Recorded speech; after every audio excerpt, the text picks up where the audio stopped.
That's a good start. After the release of Portal in 2007, people would not stop bugging Valve to go back and make another edition. Not only did Valve agree, but they released an absolute banger. Announcing Portal 2 in March of 2010 had fans ecstatic for the game when it was released a year later on April 19th, 2011. Having the same opening that gives me nightmares, adding more story, having past characters make an appearance, and a brand new face, Portal 2 was lined up for success.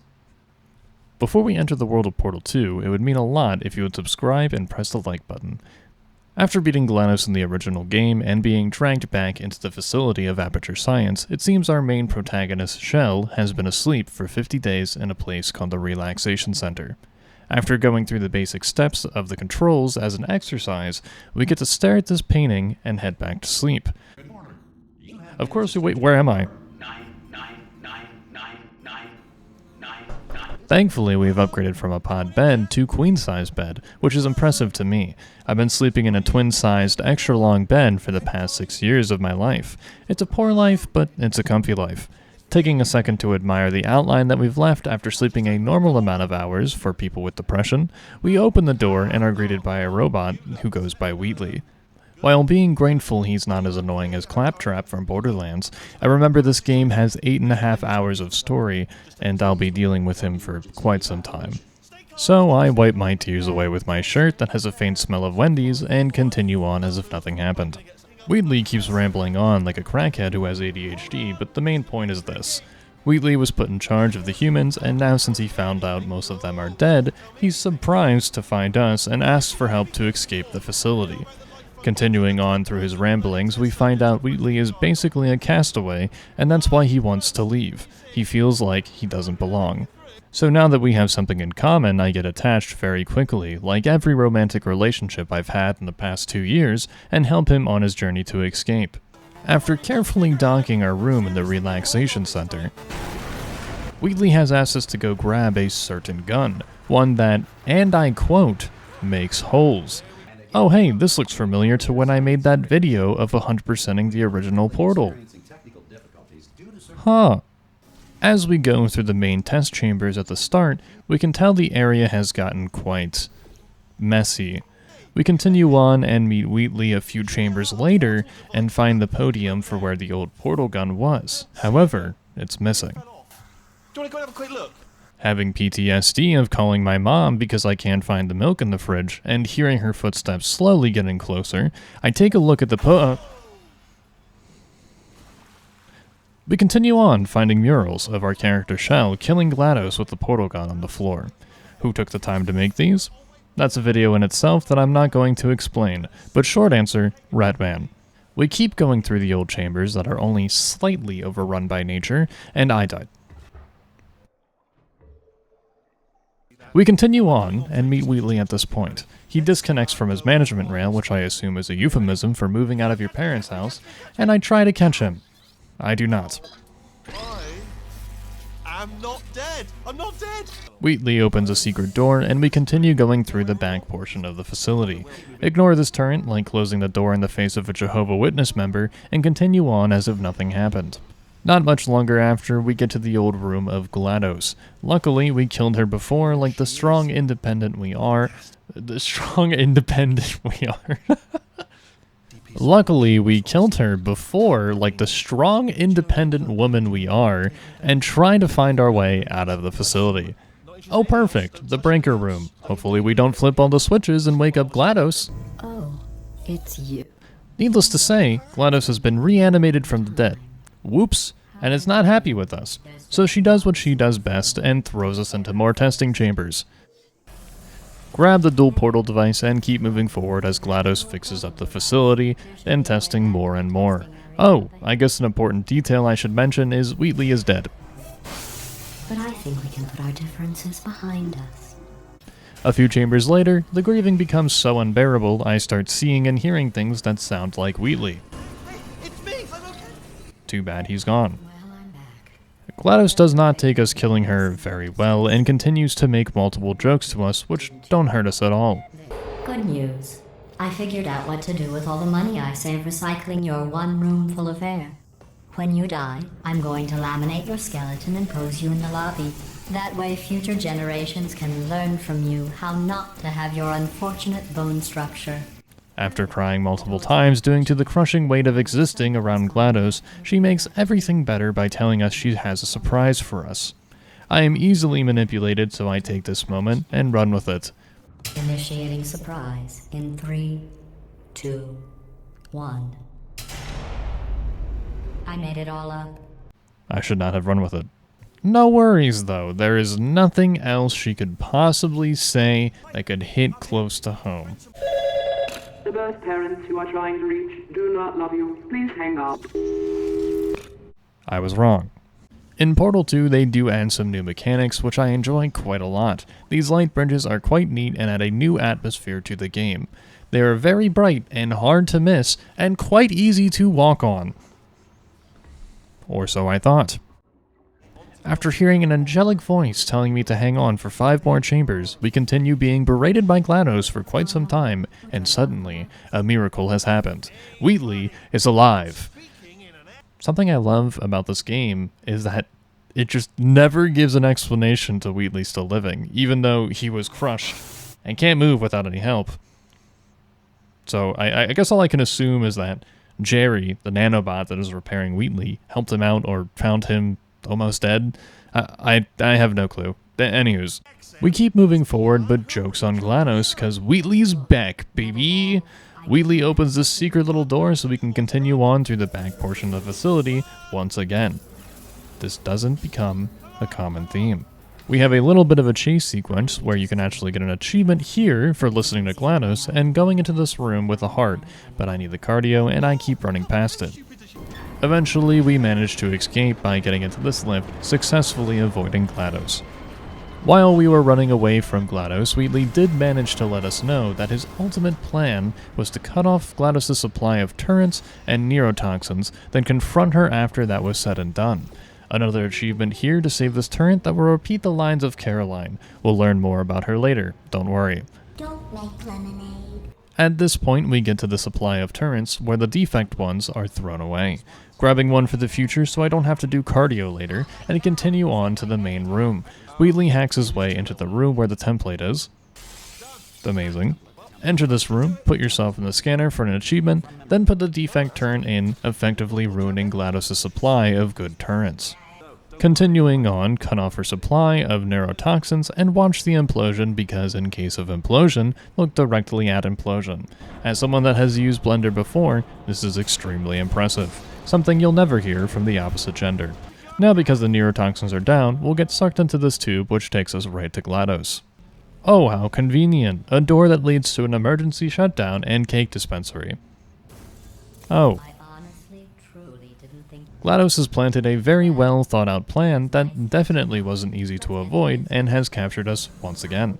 Thankfully, we have a toilet in here, for some odd reason, and GLaDOS has had enough of us. So here comes the turrets. Joke's on you, they blow up because they're defects. And then here comes the neurotoxin. Joke's on you, it's Wheatley. The glass now being broken, Wheatley's plan comes into play where we will switch control of the facility over to our jolly good friend by pressing this button, effectively putting Wheatley in control.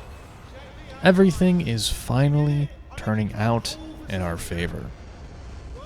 So Wheatley may have gone a little power hungry and has now decided he wants to stay here a bit longer. Whoops. GLaDOS makes a smart remark towards Wheatley saying he did all the work and gets turned into a potato. Smaller whoops. After being turned into a potato, GLaDOS seems to remember the voice of Wheatley. He was a core to slow down her thought process. Multiple high-end engineers working together to make the perfect idiot. This does not make Wheatley very happy, causing him to have an outburst and slamming GLaDOS into our elevator and breaking it. We're falling now. Bigger whoops. For the viewers out there that don't know Portal, we have these bootstraps on our legs that will negate fall damage in real life. Disclaimer, don't try these with normal boots. After falling a very long time, we wake up seeing GLaDOS was taken by a bird.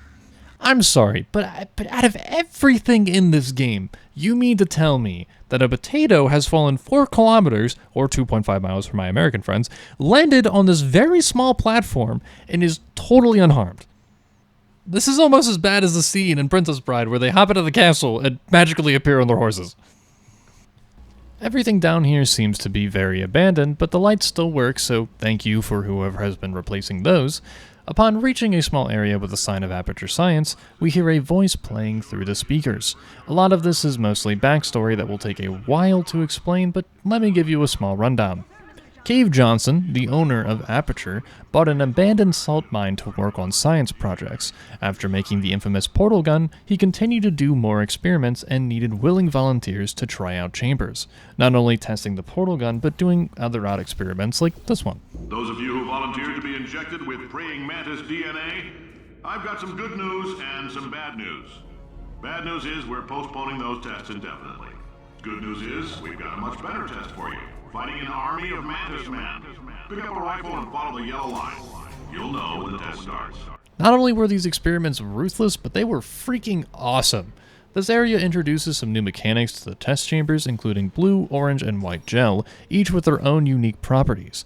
Blue gel allows you to jump higher, like jumping on a trampoline, orange gel allows you to run very fast, and white gel allows any surface to be usable for your portals. On top of all of this, we get even more backstory to the game, with Cave's wife, Caroline, being introduced. I told you we would get back to her.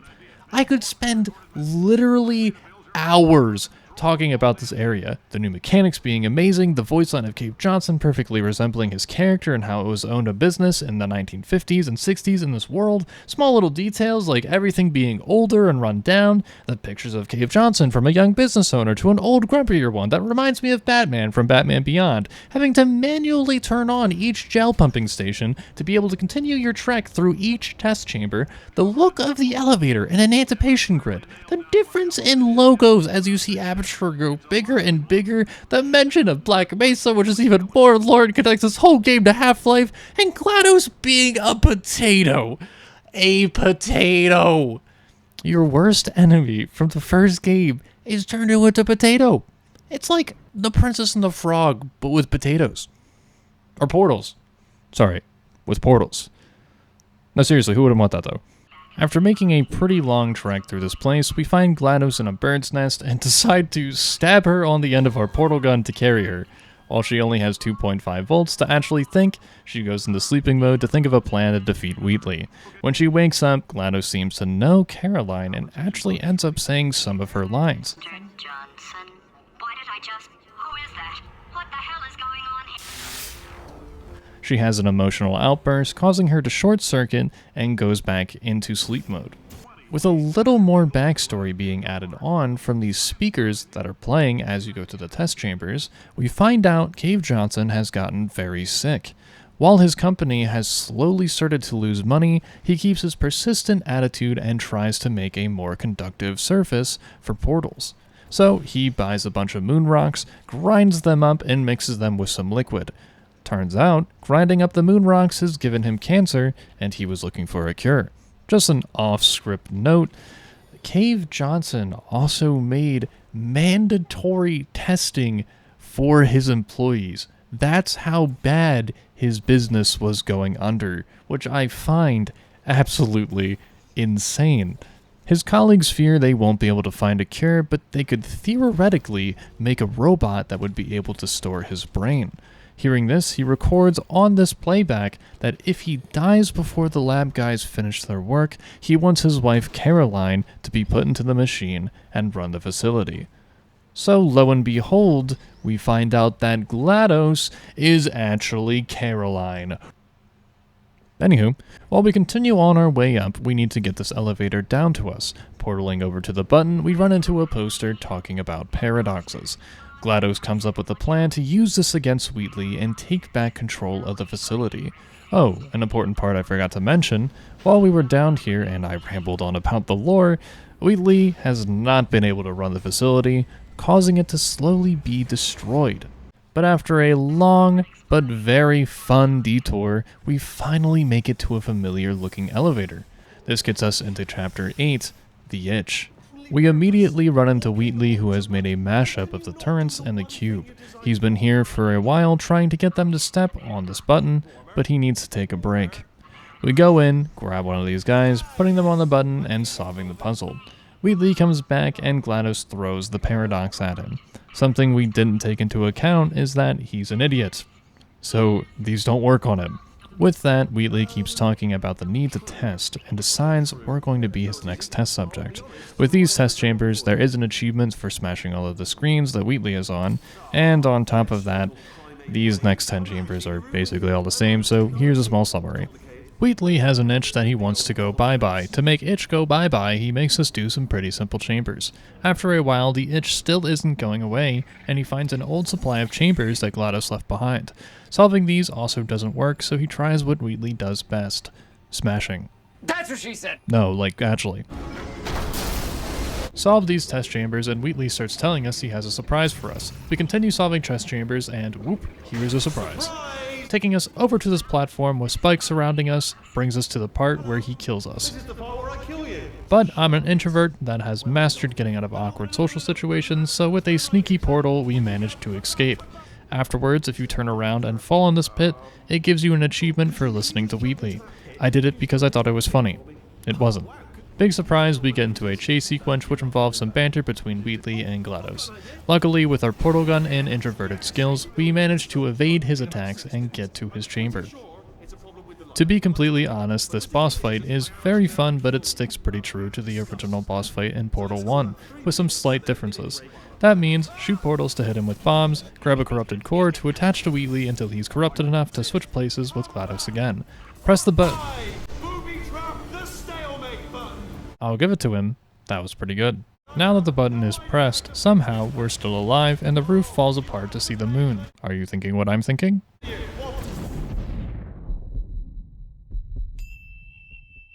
As I said before, the portal surfaces that we shoot our portals on are made up of moon rock, so shooting a portal on the moon is theoretically possible. I guess. I'm not MatPat, don't ask me.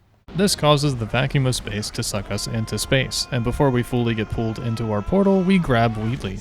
Luckily, before we lose our grip, the stalemate button must have worked, and we get grabbed by GLaDOS, who knocks Wheatley into space.